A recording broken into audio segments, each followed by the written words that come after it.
The Aghora cult of India is a group of individuals who follow ascetic Shaiva sadhus.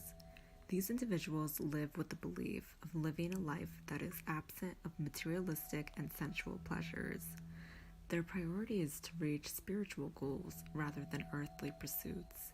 This group of people mainly reside in burial grounds and smear cremation ashes on their bodies. What this cult is most known for, however, is their ritual cannibalism. In June 2003, the Reuters news service reported the experience of Mike Yan, who was visiting India to get inspiration for his book. Yan was there when another Israeli tourist drowned in the Ganges River.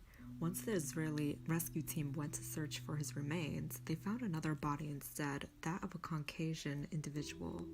Yan witnessed the leader of the Aghora cult walk up to the body that was bloated, place a coin on the exposed liver, and consume a piece of the remains. There are accounts that the Aghora people are active predators and are representative of the thugs who roamed and terrorized India from the 12th century to the 1800s. Similar to the thugs, the Aghora people worship the dark Hindu god Kali and Shiva, a god of destruction. These individuals are not only based in India, but also in Nepal, where Yan had an encounter with Kapil Nath, who's previously a Texas-born man by the name of Gary Stevenson. Nath was described as wearing dreadlocks and had his body covered with tattoos. In both of his hands were drumsticks that were created from baby skulls.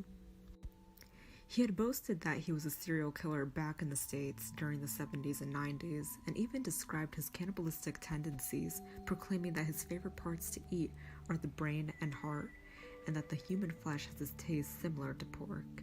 He described to Yan how he prepared the human meat, saying that one would need a, quote, big bucket of barbecue sauce, paintbrush, roller, you know, end quote. Now, how do the Aghori tribe come in contact with these dead bodies? Because they reside in cemeteries, they collect remains of bodies that have not been cremated. They also obtain dead bodies from the Ganges River.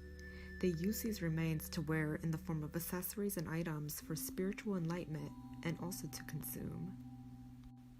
From what I've read, the Aghori people do not kill people, but only consume bodies that are already dead. These cannibalistic rituals are said to help with their black magic, which they use to become more spiritually awake. While the details of this tribe are quite dark and gory, I do find it interesting nonetheless. On a side note, it is quite relieving that they don't outright prey on living people. At least that's what the sources say. What do you guys think about this tribe? Do you think it's just another culture we should respect? Or do you guys think that this is a cult with very dark roots and beliefs? If you made it to the end, thank you all for watching. And please like and share and subscribe for more interesting content.